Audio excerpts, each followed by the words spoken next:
the recording. Thank you, Zoom robot.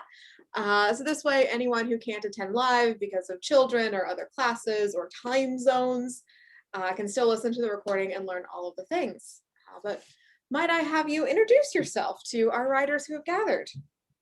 Sure, absolutely. Well, first, let me just say thank you one more time, Alex, for your, first of all, agreeing to even let me come up on the stage and do this in the first place.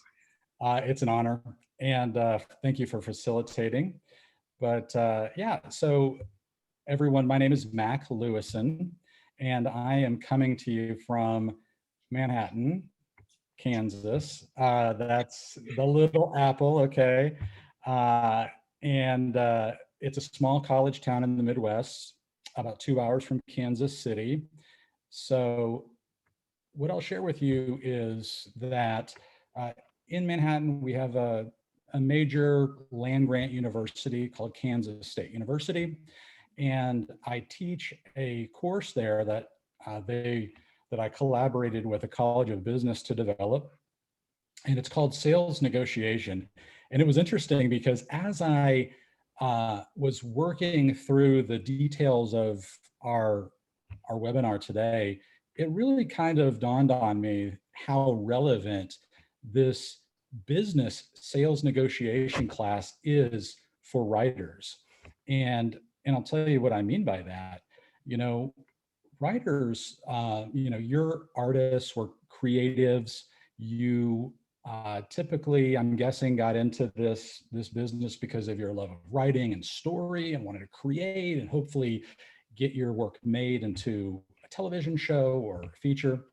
And in the world that I'm in, it's folks that are learning to be professional salespeople. So how does that marry up? Well, you guys do pitches, and that is your version of selling ideas and your story, hopefully getting somebody interested and wanting to move forward with a project and to bring you along.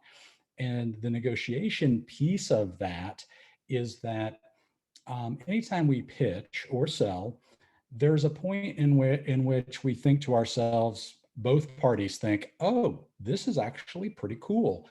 And maybe you even come to an agreement. You know, in the writing world, in the screenwriting world, maybe there's a shopping agreement signed, or maybe there's a agreement signed to work on a project with a production company. Maybe there's an option agreement signed. But at some point, you transition from the pitch to having to discuss some of the terms. And that might be, how long would this option agreement be in place? Is there any money paid to the writer up front? I mean, I know there are some option agreements that there's zero balance option agreements where no money exchanged hands, and some where there might actually be money that exchanges hands. And hopefully, a component of the option agreement is not only duration, but also purchase price. And so if there's some kind of deal that can be made, what would you agree to sell this for potentially? And I know that's linked to budget sizes and things like that. So there's a lot of things to think about, but it marries up nicely. So I developed that K-State course several years ago. I think when I finished it in the spring, it's the 6th time that I've had the good fortune of working with college students in the business school to teach them as they're launching into their careers. Going back a little bit in history, I won't dwell on it too much, but I was in the business world for my first career. And in the business world, I worked in the telecom space and built wide area networks. I was a sales and marketing guy, and I would have worked with all kinds of companies to build their telecommunications networks. And one of the jobs I had for a Fortune 10 company, it's AT&T. Back then it was Southwestern Bell. This goes back a long time ago, but we negotiated these gigantic, big, fat, if you were to print them out, they'd be hundreds and hundreds of pages long, what we called interconnection agreements. Now, I could bore you to tears with what that means, But at the end of the day, it was just a way that the two parties, the two telecom companies could interface their physical networks and people could make phone calls back and forth on networks. Now, a funny story about that. When I started that work in the late 90s, it was myself and several other new people not too far out of college in our 20s that were responsible for negotiating what could end up being, and in most cases did not end up being, but could end up being very substantial, meaningful contractual agreements. And I'll tell you right now, we had no experience. We had no experience whatsoever negotiating. And the folks that brought us into that organization, internally, we shifted around inside the bigger company and moved into different working groups. But the folks that brought us in, they knew that too. And so as I have kind of mulled this over the years as to why they would bring in folks that were very green in the negotiation space, did know something about telecom. We had had several prior jobs in that space. But I think it's one of our key learnings that we're going to talk about today. So I'll put it out there right now. And it's the beginner's mindset. It doesn't matter how new a person is in any endeavor, whether it's negotiating, sales, screenwriting, or whatever. There is something unique that everybody brings to the table who is new. And it's that they bring fresh perspective.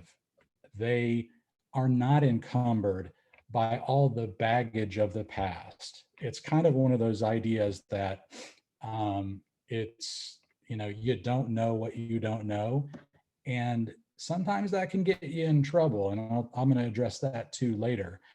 But there's a lot to be said for having a beginner's mindset. Okay. And for going into something and saying, hey, yeah, there's no reason we can't try this way, this different way. Oh, you guys always do it this other way? Well, I understand that, but why don't we just try this? That's what beginners bring to the table. And so I know a lot of people can be intimidated by negotiations, being in new working environments. I'm sure folks that get signed to production deals are extremely excited, and they should be, and they are about to embark on a fun journey. But I'm sure it's also kind of can be scary a little bit. And there might even be, some thinking that, hey, a little imposter syndrome or whatever. We all suffer from these challenges. But don't forget, be that person that learns, is open-minded to learning, but bring your beginner's mindset. That will help you a lot. Okay. So that is some experiences I had in the business world negotiating. I think what's probably more interesting to the group is some later experiences I had in one of the big transitions that I had in my life and in my career was I was in the business world, marketing and sales, and then 9/11 happened. 9/11 happened. I know everybody on the call today on this webinar was in different stages of experience of their life and their career. I was working in Dallas, Texas for Southwestern Bell Telephone Company, predecessor to the AT&T merger. And 9/11 happened, and we were intimately involved in it because our group was responsible for American Airlines telecom network. And so as American Airlines became intimately involved, because their planes were some of the ones that were crashing into World Trade Center and other locations, we had to help. We had to jump in and help right away. It inspired me to make a change, and I decided that I had a prior interest in the FBI, and I had talked to FBI agents over the years, but I decided that was going to be a moment where I tried to serve and sort of make a change. So I did. And in 2002, I went to the FBI Academy in Quantico, Virginia.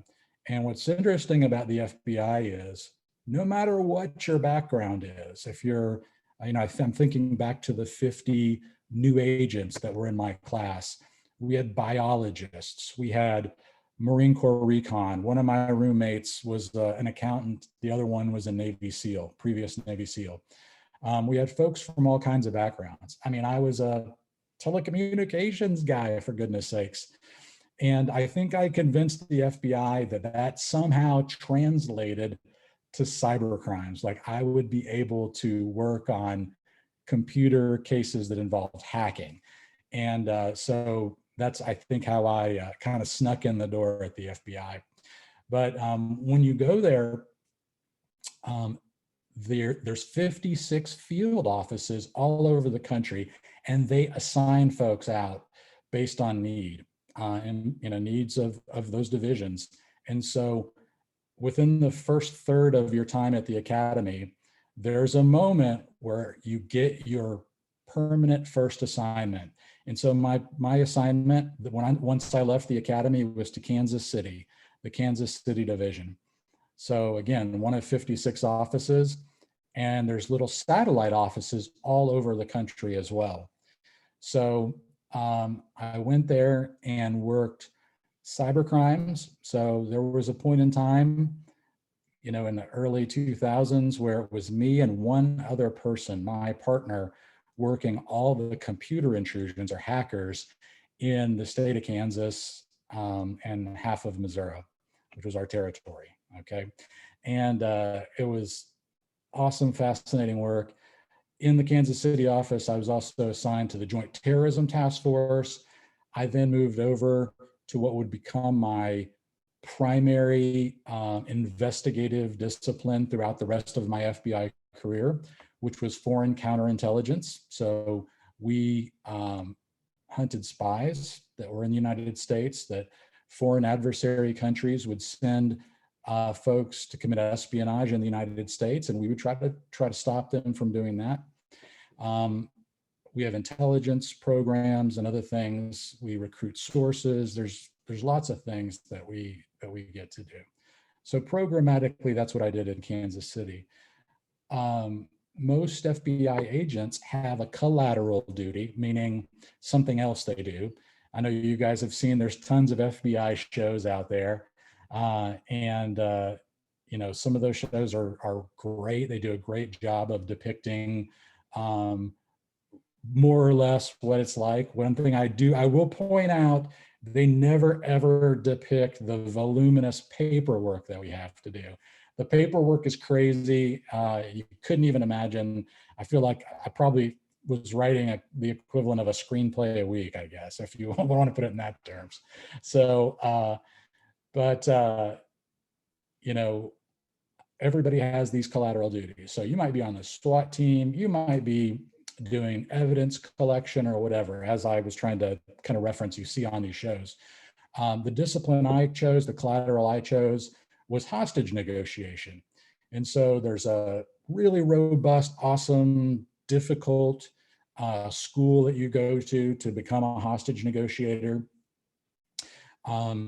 And I was, for a while, I was our coordinator. So anytime our team went out, if there was a person that might potentially commit suicide, if there was a kidnapped person or a hostage or somebody barricaded, domestic violence situation, if it had FBI jurisdiction, we would go.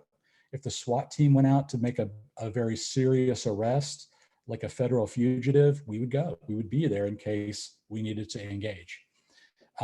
Because that is always the preferred, obviously the preferred way to deal with a crisis situation is to talk to the person and get them to come out peacefully. I know it's sexier to, on portrayals of television shows and movies, for the tactical teams and SWAT to go in and, rappel from the roof and jump out of helicopters and do all that kind of cool stuff. But I can tell you, no doubt we would rather talk them into coming out, and that's our role. So interesting thing happened.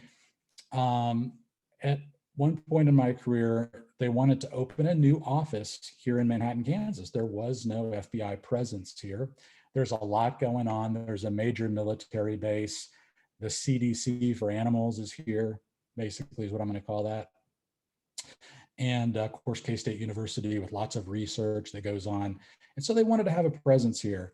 My wife is from this area, is from Manhattan, and she's a prosecutor.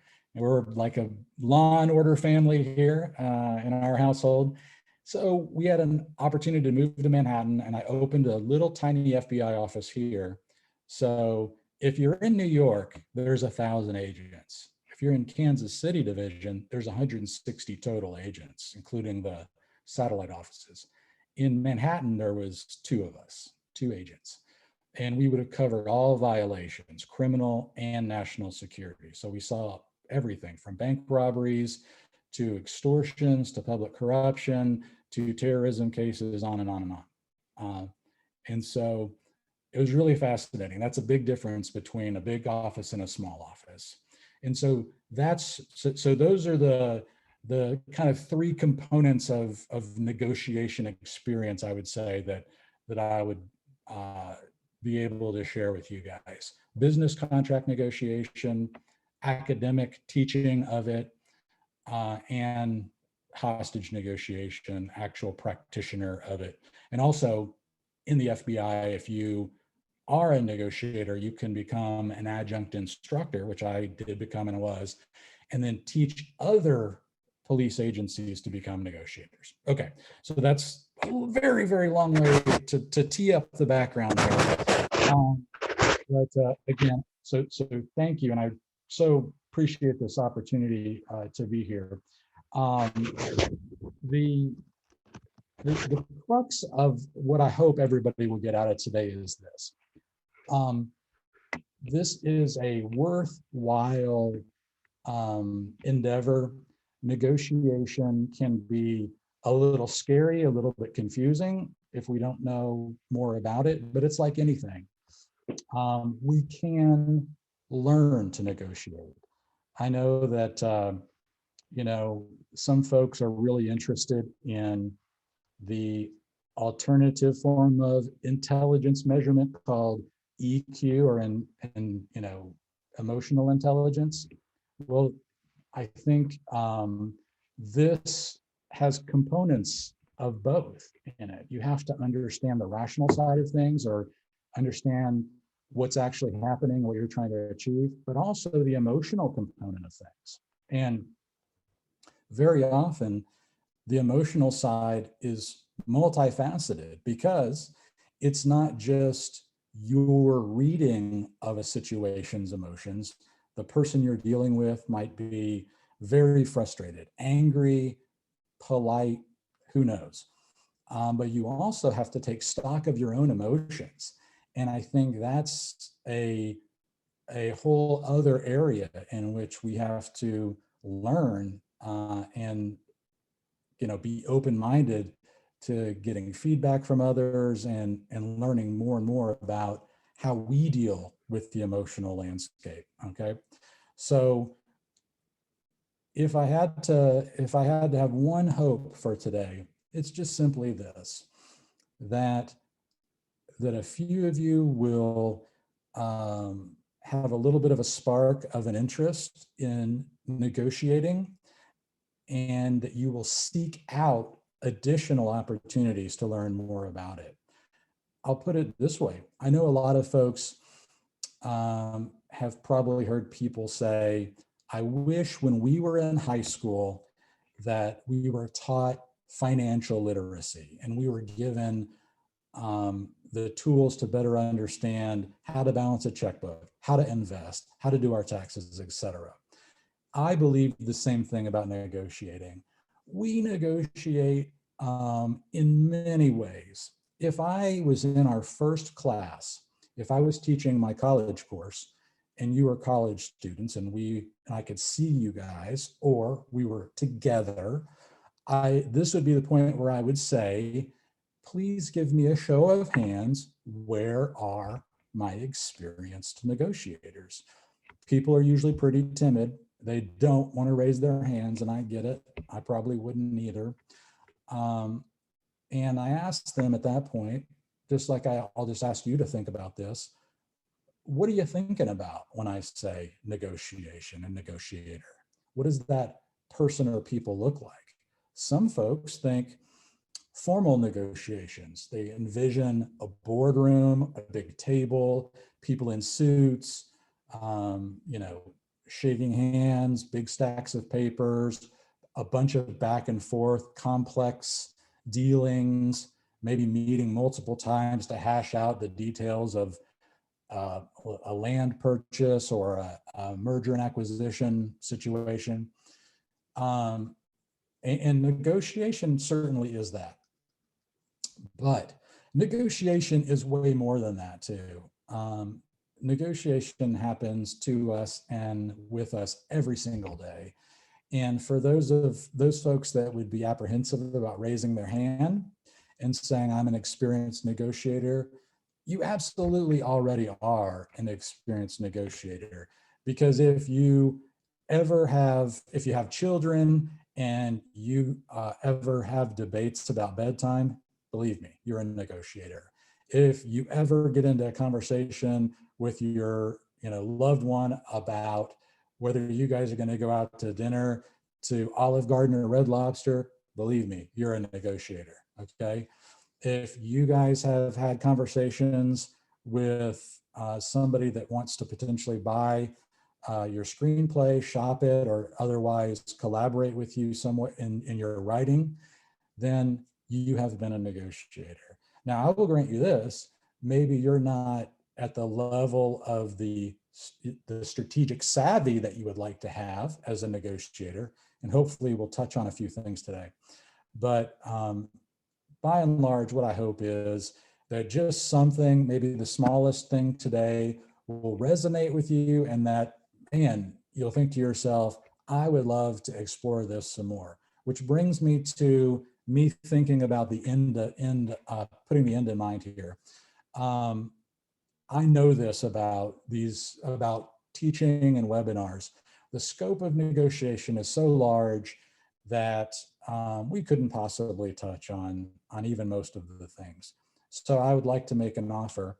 And my offer is just this. If you're listening to this webinar today live, or if you're watching the recording, either way. So the reason I specifically say that is whether I'm contacted tomorrow or you happen to watch this a month from the recording date, that is okay.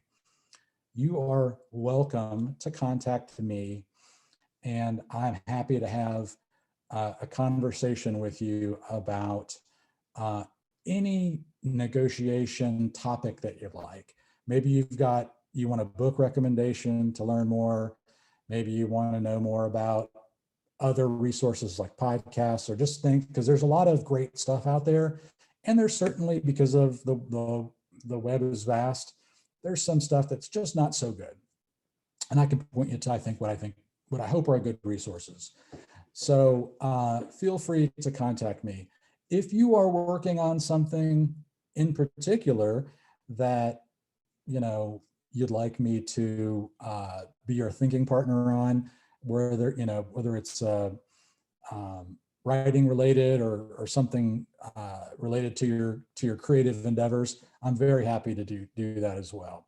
Now, I will say this, the caveat always is, when you start getting into anything that might have illegal ramifications, like signing a contract or somebody looking at the terms of conditions for something very narrow and specific, I would absolutely encourage you to engage in an entertainment lawyer or other professional in the field, because I am not a subject matter expert in the television and movie and entertainment field. And so, but I can absolutely help you think strategically about what you're doing, set goals, plan, think about all the possibilities that could happen if you go to a particular meeting or find yourself in a certain scenario. We can think through all of that together, and I'm happy to do that. So let me throw this out there real quick. My email is maclewison@gmail.com, MacLewison@gmail.com. Shoot me a note and I'm happy to visit with any of you. Plus, I also say this too, as a sidebar, I'm an aspiring screenwriter. And if you want to talk about FBI, I've helped other people just look at authenticity for their scripts or whatever. That may not be something you're interested in, but if it is, investigations, FBI stuff, whatever, let me know. I can either help you or point you in the right direction of a resource that can give you great feedback for authenticity's sake. Okay, so we'll keep going. You know, we have to start definitely by saying, kind of getting into a little bit like, what is negotiation actually? There's a million definitions of what negotiation is, okay? And you would see just, you know, so many different things. But for our purposes, we'll just say this. It's coming together of two or more parties to reach an agreement where hopefully both parties benefit, okay? And there's multiple components to that. But, you know, you usually have to have a couple folks that are coming together. They're going to have discussions. They're going to collaborate in some way. They're going to have their own set of interests, okay? And they're going to try to work through those and ultimately come to some form of agreement at the end that they both can walk away feeling good about, okay? Now, there's lots of folks that love to pick apart certain aspects of what negotiation is, but just know this. Anytime decisions have to be made or problems have to be solved and parties come together, there's negotiation happening, okay? You know, actually too, there are examples where you don't even have to have another party. One of the moments in which we negotiate the most is with ourselves. Have you guys ever found yourself thinking, I should be, you know, I should be getting something ready, preparing for tomorrow, but season 2 of Ted Lasso just came out, so I'd rather watch that. So I'm going to go with that. Okay, you're negotiating with yourself. Okay, you're coming to an agreement with yourself, and it may not be mutually beneficial because it actually might put you behind, but you're making a choice. So don't forget that we can do that. Now, this brings me to another key learning. Another key learning is simply this. You need to start now to think about what it is that you want. And what do I mean by that? In the future, as writers, hopefully, and I know this is, I think, most people's goal, you'll want to get a deal with a production company, or you want to find somebody that you can collaborate with to get your work out into the world. And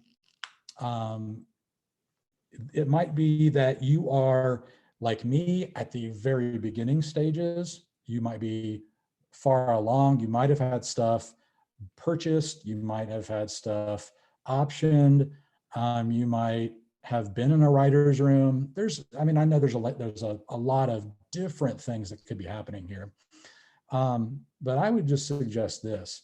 From now on, embrace the business side of this situation. I know that, again, I think I said before, you probably got into this because you love to write and you love to tell stories, and you might have a certain vision for awesome thing that you want to share with the world. And the business part of the negotiation piece is secondary. And I totally get that. That's normal and natural. And I think that's why we're doing this webinar. But just like, I'll put it this way, I keep a drop file. I have a paper drop file and I have a digital one. In other words, a file folder where I keep anything that has to do with ideas I've come up with for stories, anytime I've jotted down something in the middle of the night, or if I capture something that I really love that somebody else explained or wrote, or whatever the case might be. I try to maintain copies of that in my paper file or my computer file. Start doing that same thing for the business side of things too. And what I said is know what you want. The reason you need to start thinking about that is, let's say you go into a meeting and somebody loves your work, and it's somebody that wants to collaborate with you, and they say, we want to do a shopping agreement, or we want to option your work. And this is a component where, again, this is definitely not my expertise, but just to give you an example, I know that there are situations where there are $0 options, and some where you would get paid, a sum of money, let's say $10,000 or whatever it might be. Well, if you're just getting into the business, you might decide, and if you have an agent or a manager to think this through with, even better, but you might decide it's worth it to you to do a $0 option, okay? If that's not something you think you want to do because you want your work to be valued, and part of the way that your work is valued is financially, that's totally cool too.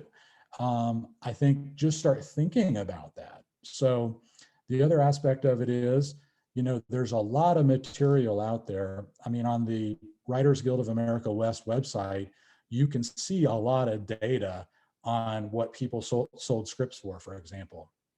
But if any of you guys are in what stages of the writing program for roadmap writers, or you're getting coached or whatever it is, constantly, to the extent the person's willing to share, and some people are comfortable with high level of transparency and some folks aren't, and that you'll just have to feel out. I personally don't ever like to make people feel uncomfortable when it comes to figures and numbers. And sometimes I'll just say explicitly that, hey, it would be helpful to know how you did this and what the numbers look like. Is there any aspect of your deal you would be comfortable sharing? Something like that, something direct like that. But the short version is, do as much of this work as you can in advance, so that in those moments, which will inevitably happen because you're producing good stuff, you will be prepared and you'll know kind of where you're coming from.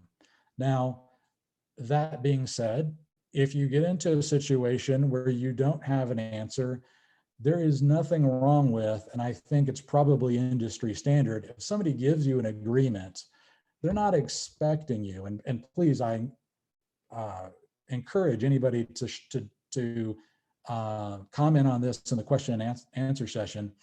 But generally speaking, in my experience and across other industries, and then my research for this webinar, I don't think people are expecting you to sign an agreement in the meeting.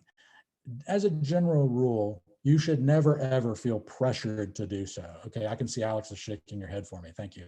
So yeah, you're not going to do that. You should always feel like you can take away whatever and explore what's right for you outside of that meeting. So I would say another thought here, since we're talking about contracts, every time I say key learning point, this is one of the featured points that I hope you might walk away with from today, is contract language, okay? In the sales world, it's the same way. Any organization that originates the contract language, in other words, if you get into opportunity with somebody and then they say, great, hey, we'll send over our boilerplate or our template or our standard agreement, um, they are already at an advantage. Whoever is crafting the original language, as it may, I'm sure this makes perfect sense to everybody, they're going to craft it so that it is leaning towards their benefit, for sure. Now, I'm not saying they're doing anything shady or anything that's unethical at all. No, it's just that we have to advocate for ourselves, and that's their version of advocating for their organization. So um, just realize that, and that's where you have to decide. Um, First of all, do I understand everything I'm reading here? And I think it's pretty straightforward, although I think you need to know what the implications of what you're doing. I mean, some of the biggest issues would be tying up your material for too long, and nothing happening with it would be one concern. Um, and some of these decisions, again, you're going to go to somebody that's has great experience in that area, entertainment lawyer, et cetera.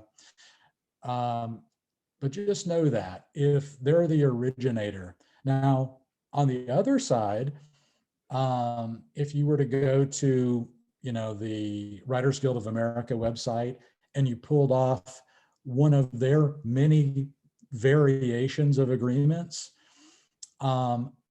because it's coming from the Writers Guild perspective, it is writer leaning in terms of the terms and conditions that exist in it. So if you can use that language, that's great. My guess is most organizations are going to pitch you their language first. There's a trend in a lot of areas to make agreements short, especially if it's, let's say, a shopping arrangement. Um, it doesn't need to be an extremely long thing. And you can always put language in there that says, after 6 months, we will come back together and revisit the terms of the agreement and also have an honest discussion about how things are going and how the collaboration's working and all that kind of stuff. There's nothing that says you cannot put language in there that allows you to revisit, because things change, and that might be good for you that you can do that if you so wanted to. Okay, so moving along here. I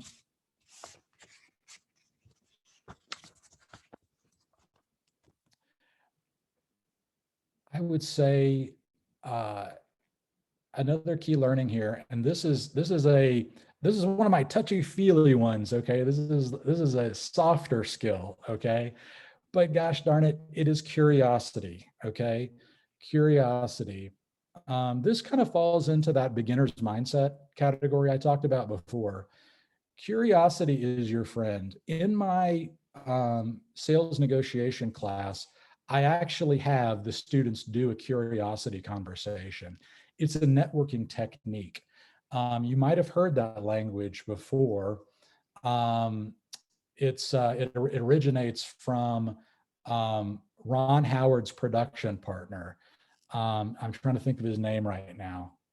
Somebody remind me. I'm sure you guys can come up with it.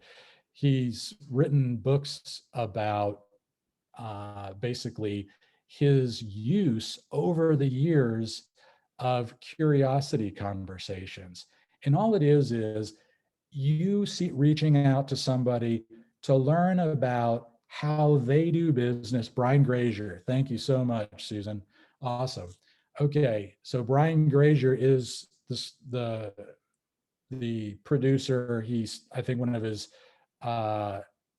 first big successes was the Daryl Hannah movie.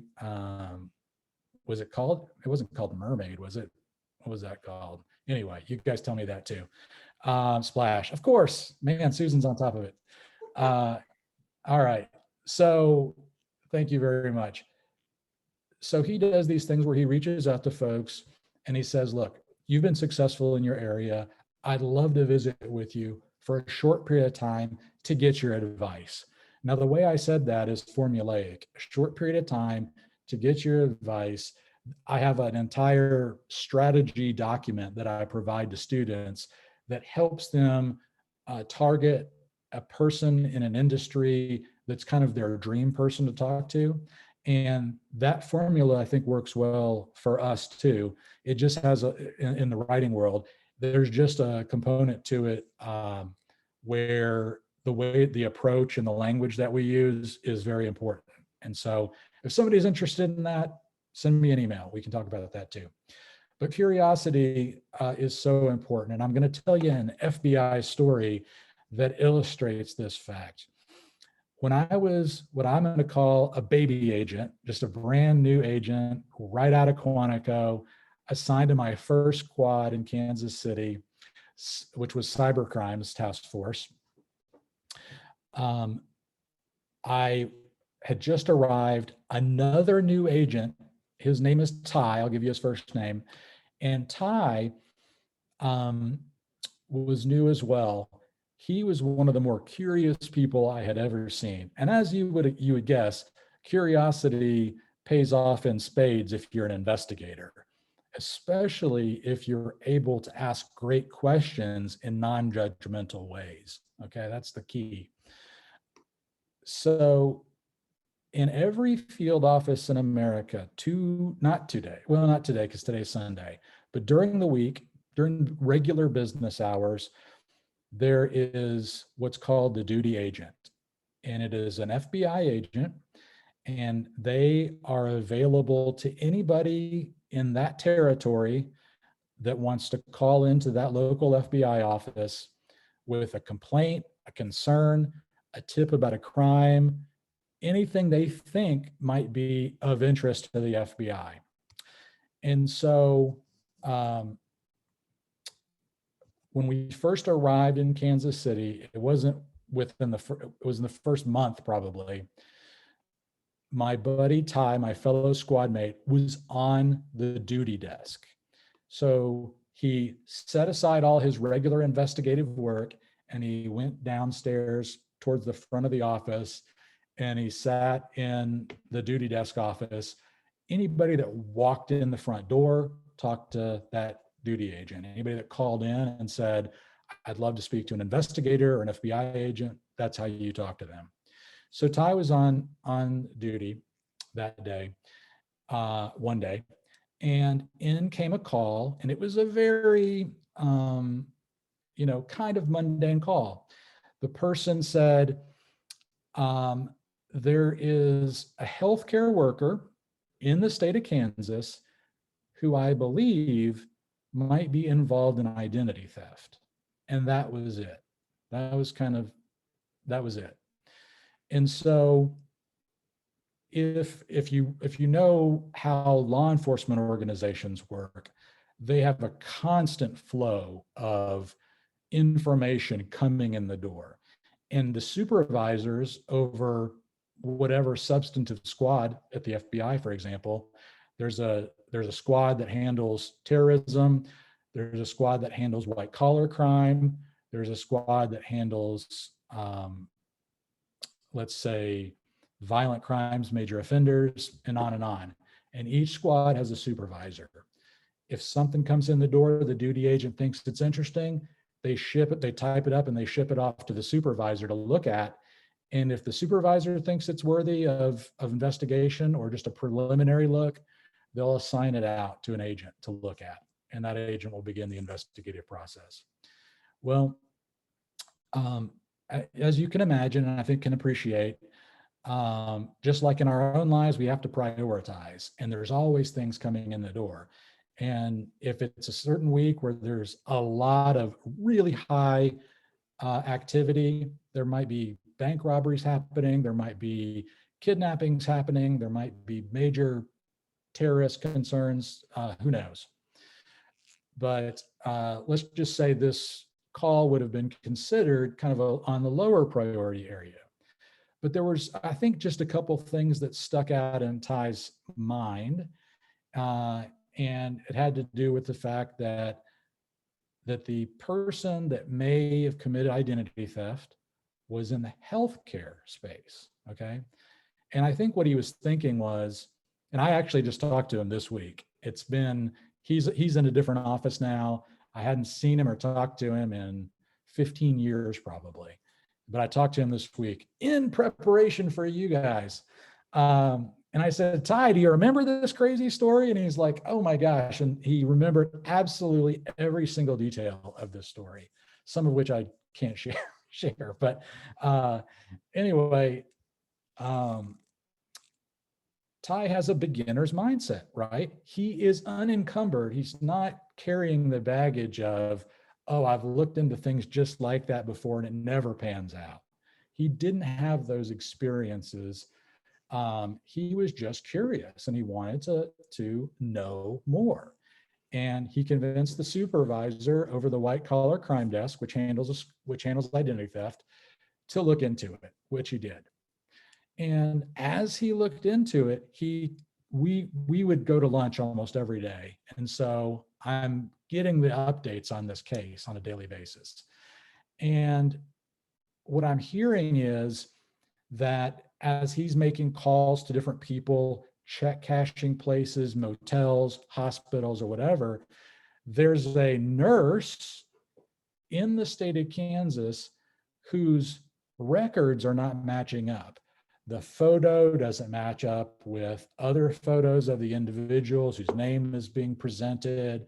Certain documents that have to do with filing taxes aren't matching up, just things like that.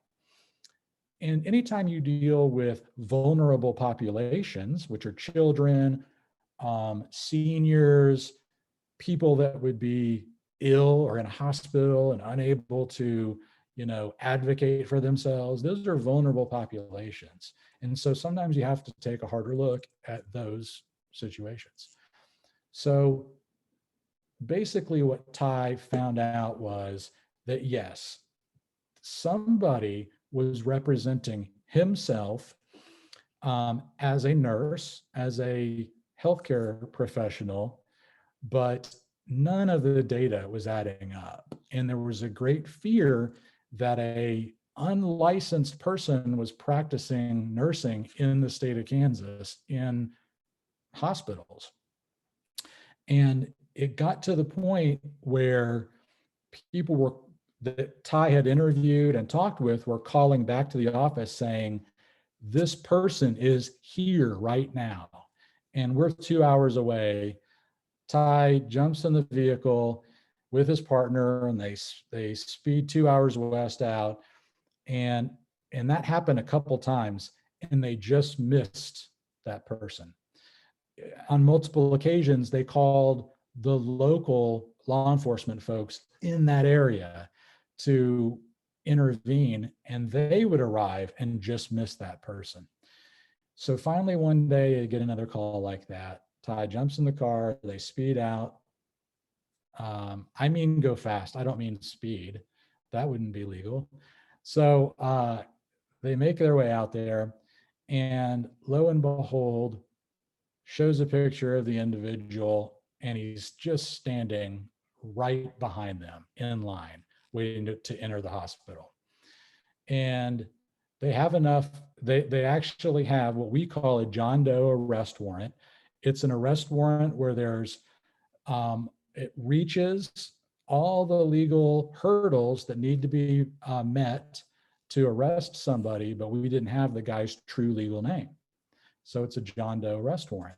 They arrested him, brought him back to the office, and he would not tell Ty and the other investigators his identity, his true name.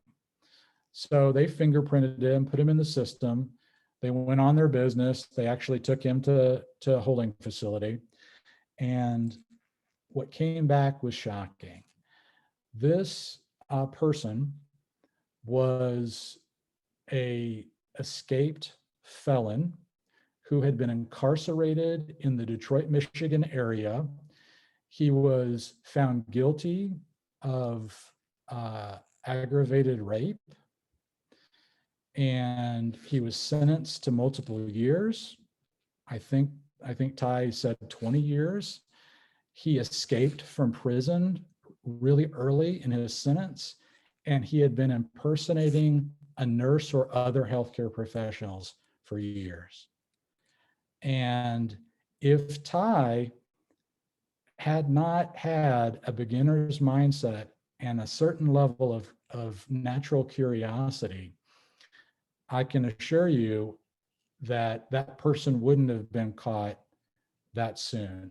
Maybe he would have been caught eventually for some other reason or other circumstance. But I can tell you it was because of Ty's determination to figure out what was going on and to serve that vulnerable population that he was able to arrest that person and put him back in jail. So, just a really powerful example of a situation where, us focusing on what could be and asking lots of good questions and pursuing things is helpful. Okay, so moving forward here. Okay.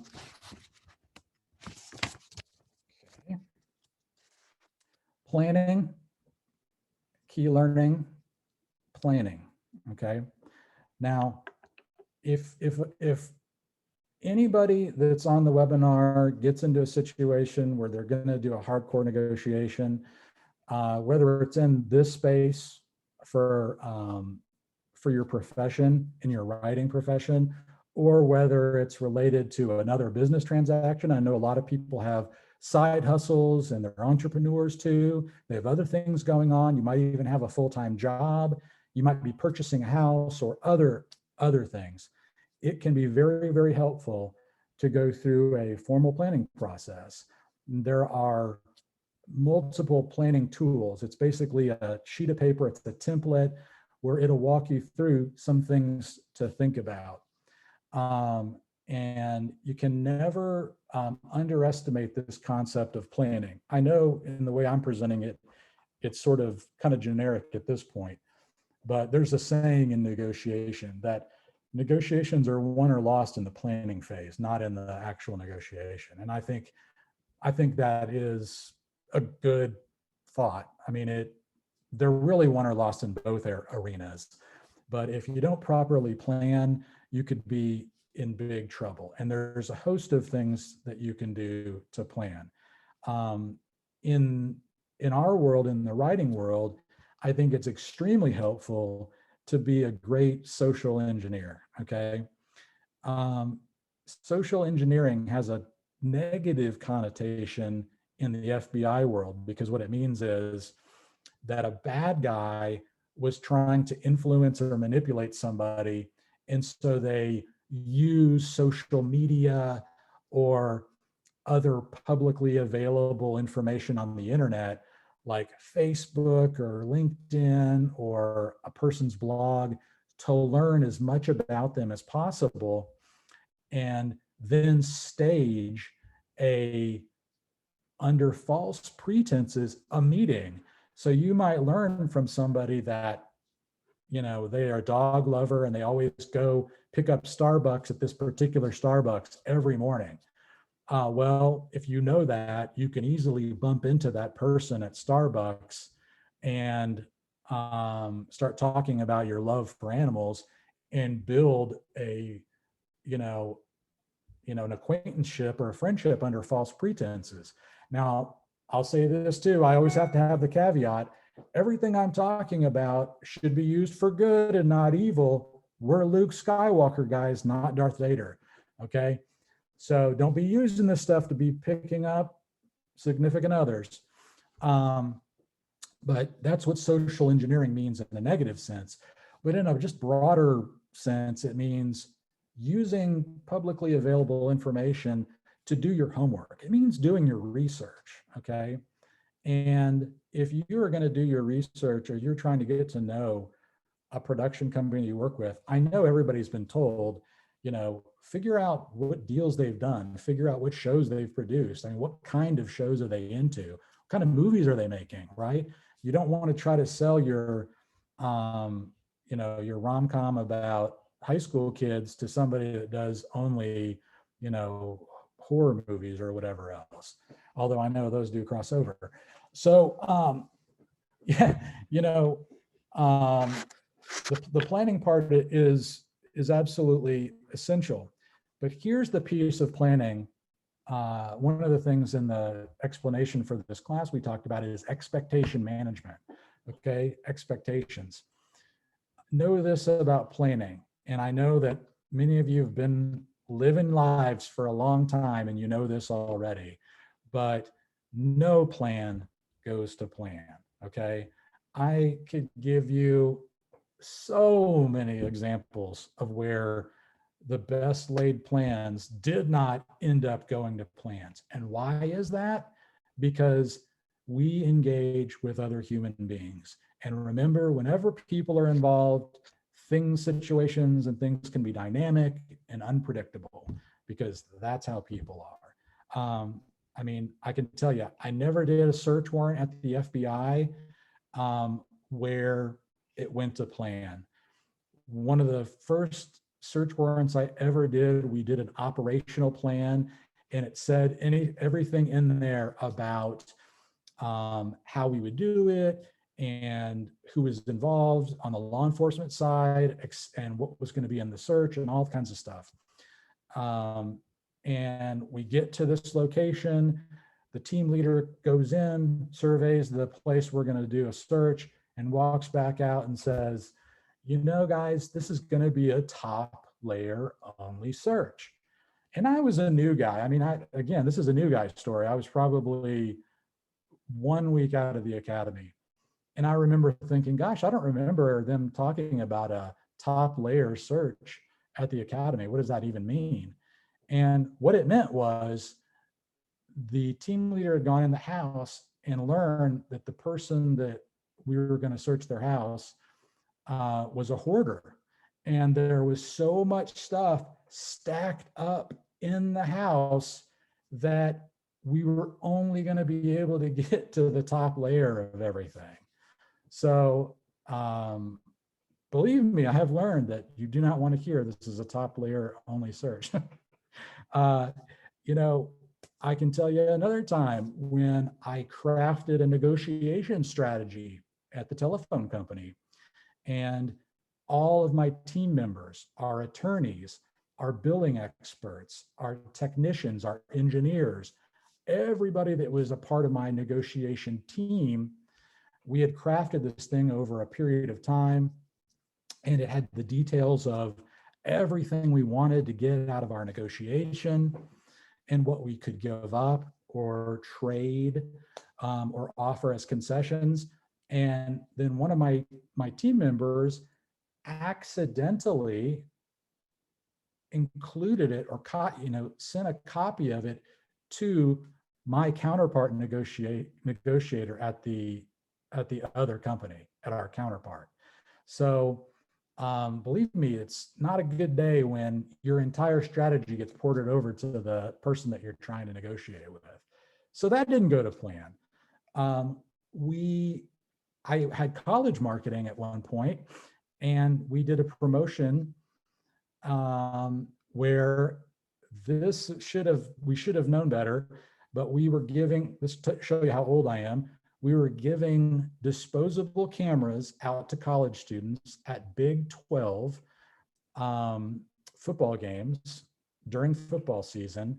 And we asked them to take photographs of their best representation of college life and then send them in to us, and they could win prizes and other stuff. First of all, that was an ill-conceived idea to begin with. That was not a good idea, okay? You can imagine what we got, and I don't even know how that thing made it out of the marketing department, but it did.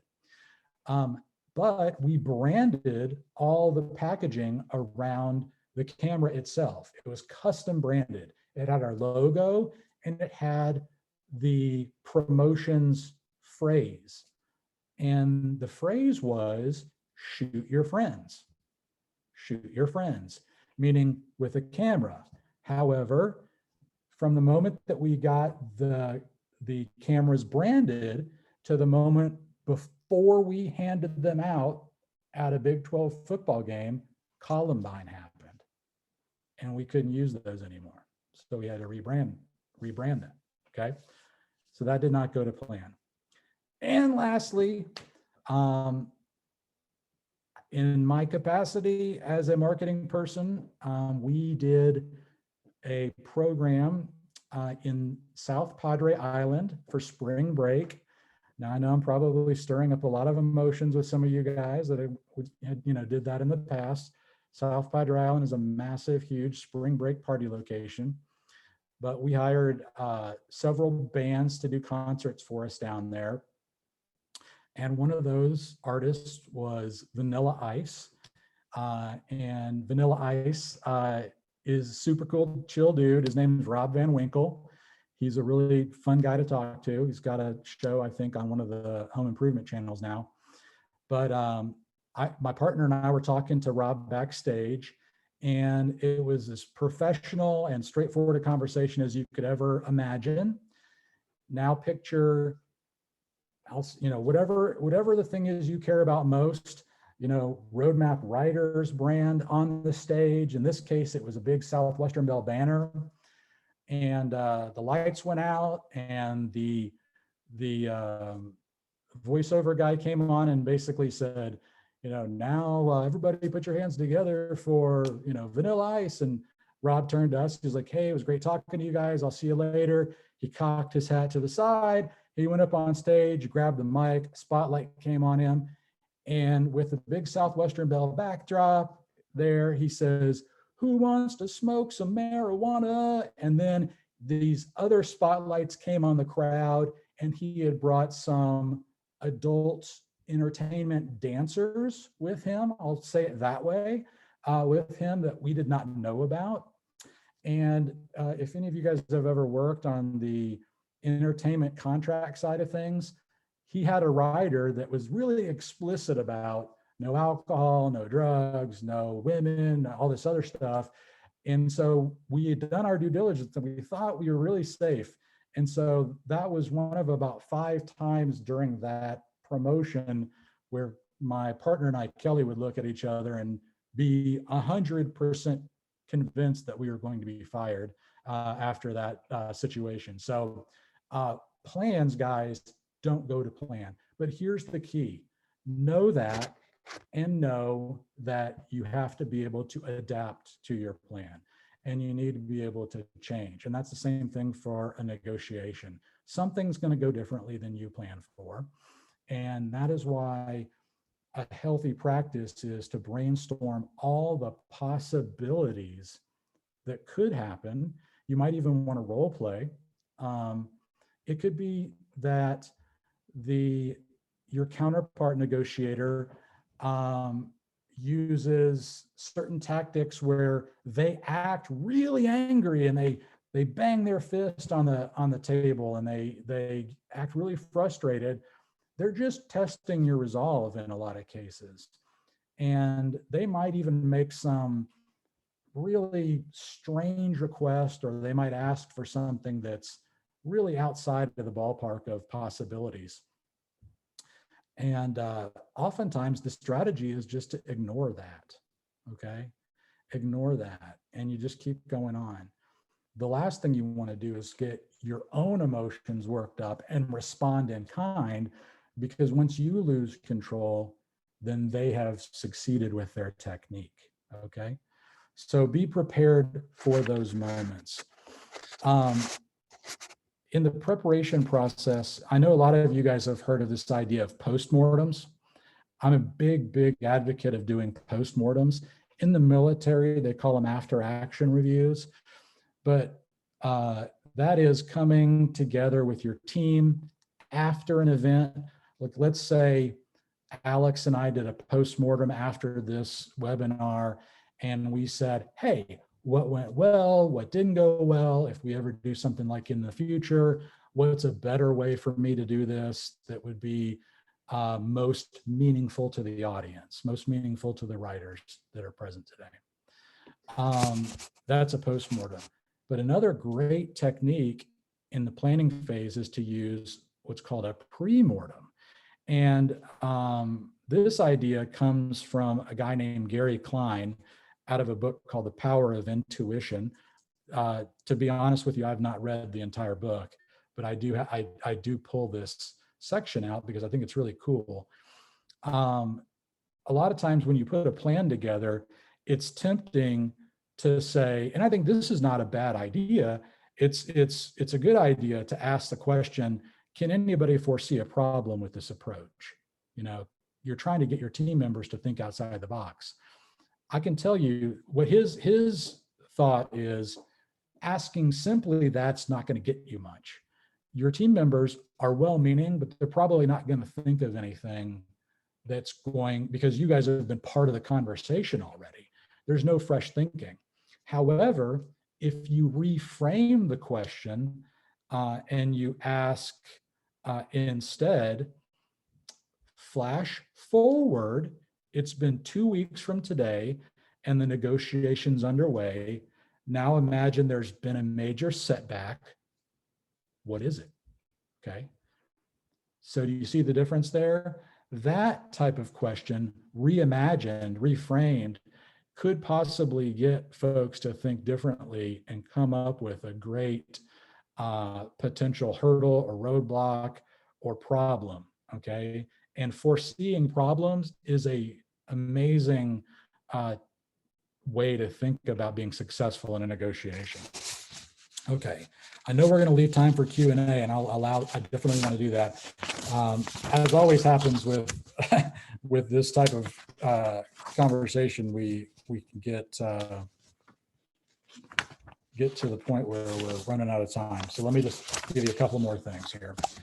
I'm going to give you a fundamental concept that is present in informal negotiations. It's one of the few acronyms I'm going to posit here, but it's called BATNA, B-A-T-N-A, okay? It stands for Best Alternative to a Negotiated Agreement. You can just call it alternatives, but what it is simply means is anytime you're negotiating, your best source of power, and I will say confidence booster going into a negotiation, is your ability and willingness to walk away and to take another deal and do something different, okay? And one of the big ideas is you want to do everything you can before you go into the negotiation to take steps to improve your alternatives. And you might have multiple alternatives. So if you're a screenwriter, your BATNA might be, if you go to a production company and you really like them, you've seen their other work they've done, but maybe it wasn't a great cultural fit, or just, you know, it just didn't click or whatever else. And you've been working your network contacts and other people you've met, and you've got another meeting set up, or you've had another meeting or other opportunities that you think might be a better fit. By developing alternatives, you create a situation for yourself where you're not desperate to take that deal only. If you go into a meeting and we're so focused and fixated on that one opportunity, and we haven't been able to, and this might happen, you might not have other opportunities, in which case you have to be extremely disciplined to know, is this a good fit for me or not, okay? But developing opportunities is a great way. I'll put it to you in this way, a different example. Car purchasing. You're going to go buy that Subaru Outback, and you really, really want a Subaru Outback from your local dealership because servicing it will be so much easier. However, if you don't develop any other alternative options for yourself, when you go there, it's likely you might give way, concede, or accept a deal that's not fully in your best interest. You might pay more. The car might not be available for 3 months, and you might agree to that. When your reason for needing the car, your why, your motivation in the first place is that you need it for transportation to get to work. So it's an essential part of your life. Okay. What alternatives could you develop in that situation? A different uh, Subaru dealership that you've gotten pricing from, a different automobile manufacturer. Maybe you also like Honda Accords. Okay. Maybe you could forego buying a new car and get a used car, in which case you're not as picky about the make and model. Maybe you could forego the expense of a car altogether and use public transportation. Maybe you could carpool for a while. Okay, do you see how developing these alternatives frees you up to not have to make that one single decision? That is your BATNA, okay? Another fundamental idea in negotiating is goal setting. Now, I know goal setting, that's as generic as anything, but believe me, the research is there. If you set goals for yourself and you say, if I'm going to sign this deal, I want to get paid this amount of money for this script, for example. Or again, if I'm selling a car on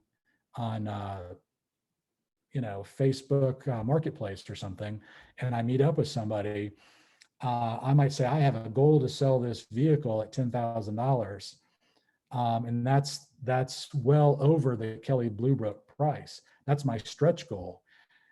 If you set a goal and it might be even a little bit aggressive, you'll do far better than if you don't set a goal or you just set a goal based on market prices or whatever.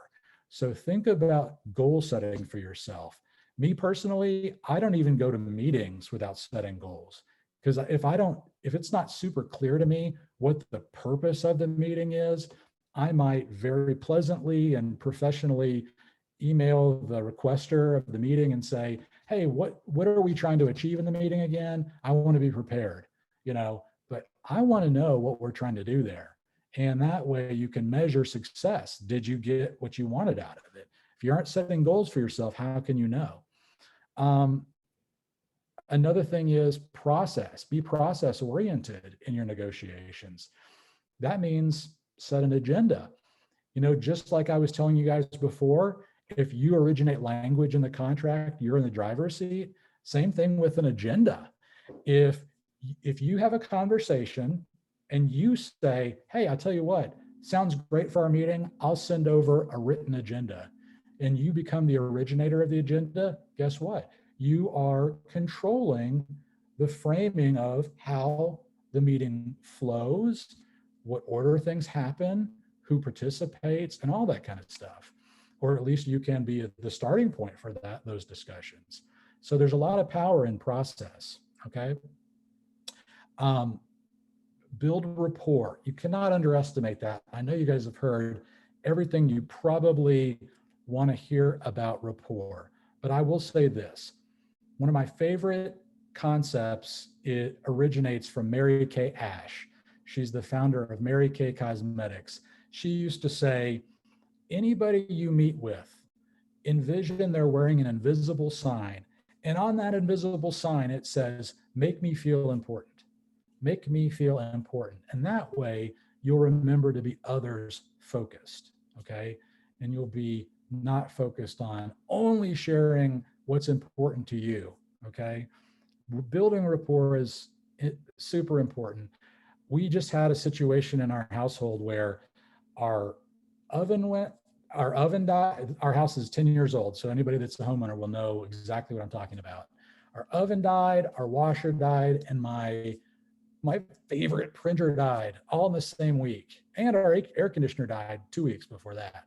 Can you believe it? You guys feel bad for me, I know. So we bought some new products from a boutique appliance store, and they have their two main delivery people that work for the store delivered it, and there was damage to the washer, but it was just cosmetic. And he said, I can give you money off. And I said, awesome. And they still had to deliver our oven later. And so I knew they were going to be back. And I negotiated a price, and it included a a discount on the washer. They were going to give me a credit back. But when I talked about the price in my mind, I was thinking, whatever he gives me above, in my mind, I was thinking of a number, and I made it a percentage of the overall cost of the washer. I will give him that in cash as a tip. And so what it ended up being was I ended up giving him a $20 bill as a tip, which I don't know. I mean, I guess that's better than nothing. But he was very happy, I guess. And but from a rapport standpoint, I got what I wanted out of this situation. I got a small credit for a cosmetic damage done to the washer that doesn't affect its operation. He got a nice tip, and what I would understand later is most people don't tip them. And from a long-term relationship standpoint, he had to come back a week later to bring our oven in and install the oven. And so I know, and, when you do nice things for people, they will reciprocate, right? That's a fundamental bit of influencing. So it worked out wonderfully. And I think since we're getting very close to running out of time here before the Q&A, I just wanted to give you this last thing. One of the major components of hostage negotiating that the FBI promotes is active listening skills. Now, I'm sure at this point, many of you have heard or read about and or use active listening skills. But I can tell you that when the various skills like minimal encouragers, so getting people, using verbal utterances like, yeah, I got you, right, to keep the flow of the conversation going, paraphrasing, silence, using summary statements. There's a bunch of things that fall under this active listening category. When you use all of them in concert and in combination within the same interaction and the dialogue, active listening can be extremely powerful. And you guys know this. You're listening for what they're saying, not for what you wanted to say or whatever was on your agenda. You really want to be responsive to what they're saying. In the negotiator world, we're meeting folks oftentimes on, if not the worst day of their life, one of the most difficult days of their lives. Because again, they might be contemplating taking their own life, or they might have gotten into a situation where they have taken hostages because they were robbing a bank and they didn't get out of the bank before law enforcement showed up. Okay. And now they're in a pickle and they're in a very bad situation. And so we use the active listening skills model hand in glove with the concepts of empathy and influencing to help establish a rapport with that person and quickly better understand the circumstances that they're facing. And my favorite technique within that entire family of techniques is summarizing. And it's wonderful. It's a wonderful technique that you guys can use in your pitches. Now, I know there's pitch formulas and there's, 30-second pitches and 1 minute and 3 minutes. I know there's different versions. But if you find yourself in a dialogue with somebody and you can do a summary, and a summary in active listening is simply this, and it's a two-part component. Part one is they tell you the situation or a story, you give it back to them in your own words. So I'm giving it back in my own words, which demonstrates intellectually that I understand, right? That's the rational brain there, okay? But you guys know, because I know a lot of you have read Thinking Fast and Slow, that there's two parts of the brain, right? There's also the emotional part of the brain, that subconscious part. And you are going to also want to address that. So the second part of a summary is providing an emotion label. So I might say, let me see if I'm getting this right. And I explain it in my own words. And then I say, man, I can see how frustrated you are, or I can see how passionate you are about this project. You label the emotion. That person will feel understood at a greater level than if you just give it back to them in the rational format. Okay, so that is a technique within the active listening skills umbrella that can be used to really help somebody feel understood. You guys then in turn develop a better rapport, you have a substantive conversation, and you can get a lot farther than if you just try to trade information for information's sake. So you guys, there is so much more I would love to share with you. It kills me that we're running out of time here, but let me just say this, I'll again make the offer. If I can be helpful to you in your negotiations, be a thinking partner, give you some advice based on my experiences. You know, my way is a way of doing things, not the way of doing things, but I'm glad to collaborate with you. Please shoot me an email. We can get on a Zoom call or have a phone call after that. And glad to help in any way that I can. Alex, are there any questions? Yeah, we got a few. Okay. Oh, okay. I see those. All right. All right. Yeah. Okay, so Susan's question. Let's go to Susan first, and then I've got a couple who had messaged me their questions, and we're gonna like bounce back and forth, but we're gonna cover them. All right, so Susan's question is, how do you most effectively address the emotional element of a negotiation process? Oh, that's such a great question, Susan. So, like I said before, first of all, you can't get away from the fact that there is emotion, that it's emotionally laden. And it is going to be there. I don't know if you've read any of Daniel Goleman's work.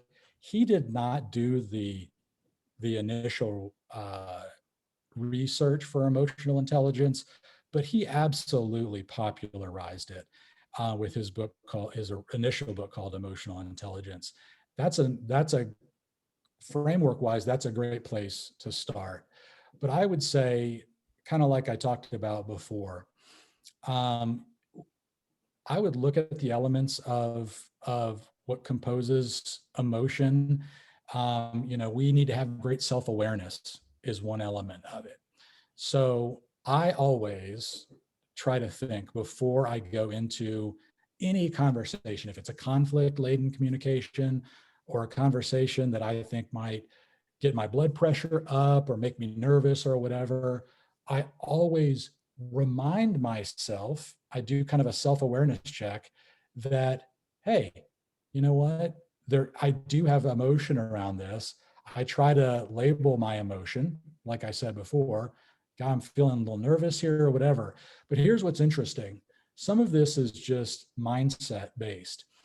If you're really nervous about a job interview or a interview with, you know, an opportunity with a production team or whatever else, it is that emotion is indicating uh, interest. I mean, that's something that you're kind of focused on, and it's basically you know, our bodies have a, you know, that natural reaction, that fight or flight reaction to things, and it's your mind and body's way of saying, hey, this is something that's important to me. And if you think through it, why is it important with a certain level of self-awareness?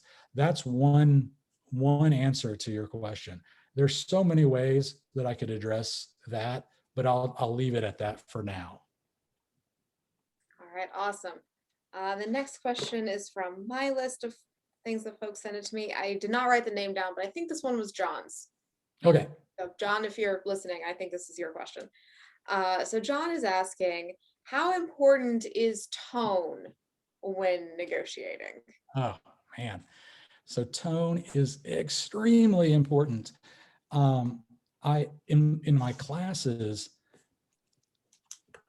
I often do this exercise where if I'm present with everybody, the entire classroom will be chatting before class starts. And I never raise my voice to get people's attention. What I do is I lean in, and just like I'm talking right now, I talk in a soft and soothing, lower voice. You guys try this with your family. What'll happen is they won't be able to hear you if they're talking over you, but they'll see that you're talking very deliberately, and everybody will quiet down. And so when we, in hostage negotiations, I can tell you tone is extremely important, because a lot of times we're talking on the phone. Now there's other kinds, face to face, text. I mean, technology is getting crazy now. So there's a lot of different things that we use, but your tone projects confidence, and it projects your own calm demeanor. Um, and I don't know what the percentages are. There's a lot of bad information out there about percentages, tone, and content. But there's a lot of research that talks about how much importance is placed on interpersonal communication based on tone. In fact, in a lot of ways, it's even more important than content, than what we're actually saying. And if you want an example of that, think about how you talk to your dogs. If your dog does something bad, you can say, "Oh, what did you do? You kid," like, just that. You can still use like a soothing tone or whatever, but it doesn't mean what you're saying at all. You don't want your dog to be upset. So that's a great question, and tone is extremely important. Well, I think that also kind of ties back with emotion. Like if we can keep our emotions level, then it's easier to control our tone so we don't get mad or snippy or whatever it is. And it's very hard to maintain a certain tone and level of professionalism in the way you're communicating over a long period of time. And so that's why, it's before, like, when I was talking about process and agenda, if you think it's going to be a long meeting, build in breaks. Build in, if you're the kind of person like I am, where my blood pressure starts creeping down and I need to have just a little something, or work in to your meeting, build yourself for success, build a situation for success, and make sure that if you need to get a little break or whatever to rejuvenate, because we do tend to fade, especially me. Goodness gracious, I fade big time. Same. I'll probably fall asleep the moment I push the end button on this webinar. Same. I get hangry. Don't be around me when I'm hungry. My family, a minute ago, they were dancing around back there, and so I'm like trying to stay focused for you guys. Thank you. Oh, okay, awesome. So back to Susan's question, because we are technically out of time, but this one's a really good one. So we're going to ask this one, and then we may have to let you go, sir. So Susan's question is, what's the most memorable negotiation that you experienced, and what were the specific elements that made it successful? Oh man, that's such a great question. It's too bad we don't have more time. I'd love to tell you guys this story, but the short version is, one night, and that's one of the cool things about FBI agent work, is, at least I thought it was cool, and being a negotiator, is we get called out whenever. I mean, you're always available, and we get called out at strange times. Well, late one night, I got called out. I got a call from the FBI Denver division. Okay, so an FBI agent from Denver reached out to my office in Manhattan, and they had a statewide Amber Alert. So there was 2 kidnapped children, and they believed they had their location identified, and it was a technical locate, right? So why, like, cell phone pinging cell tower type location. And they figured that it would have been right off of our main interstate that runs right outside of town here. It was a few towns over at what they thought was a motel. So I jumped in the FBI car and met local law enforcement out at this motel. We knocked on the door and got access to the room, and the kids were there, and they were barricaded in the bathroom. It was a parental kidnapping, and they were barricaded in the bathroom with the parent. And so there's so much to this story, guys. But the short version is we were able to, get them out of there safely. The local police department did an awesome job. They were participating in every aspect of it. Me, even to a lesser extent. And I had an opportunity to talk to the kids afterwards, and it was very sad. I mean, you could see, I said, you're meeting folks sometimes at the worst day of their life. And, they left in a hurry. Their clothing was all in black trash bags. They didn't have suitcases. And, I felt for those kids because they didn't have a role in that at all, no matter what was going on with that family and the parents and why that parent did what they did and what they were running from. The kids were the ones that were mostly affected by that. And so for me, that was one of the most memorable, and it had a good ending. We were able to locate the children. We were able to get them into, child protective services for the state and get them back to the Denver division. Yeah. Thank God. As soon as I heard Amber Alert to kidnap children, I just went, ugh. Oh God. Yeah. Yeah. So one of many stories, but yeah, that was a one that always stands out of my mind. When you have kids, you can't help but think of it that way. Yeah. I think there's something kind of instinctual in all of us, like children in distress. It just wigs me out. I can't. Yeah, absolutely. That's what I was talking about. Anything with vulnerable populations. And so absolutely, it's tough to work those cases, but somebody's got to do it. Yeah, that's true. Well, thank God you found them and all was well. And yeah, well, the Denver division did all the hard work. Yeah, well, you had to go get them. So thank you on, I suppose, behalf of those kids. All right, awesome. Well, I think that is all the time we have. We do have a couple of thank you messages that writers sent. Oh, great. Yeah. So, thank you so much, and I guess you are welcome. All right.